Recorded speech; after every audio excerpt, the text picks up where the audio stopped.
Mga PNP personnel naman ng Northern Samar tinuruan ang COMELEC sa paggamit ng automated counting machine. Detalye ng balita mula kay Jane Galit Bantayan.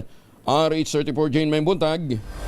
So mailalim na rin sa pagtuturo sa paggagamit ng automated counting machine ang mga pulis mula sa 2nd Northern Samar Provincial Mobile First Company sa ginanap na automated counting machine roadshow ng COMELEC na ginanap mismo sa company quarters ng Barangay Poblasyon Pabuhan, Northern Samar.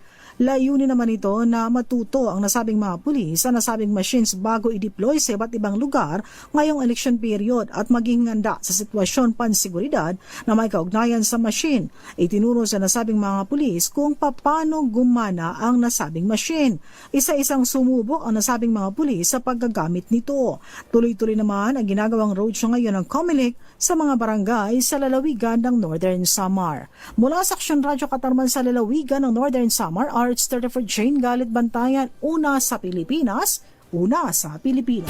Daghang salamat, Jane.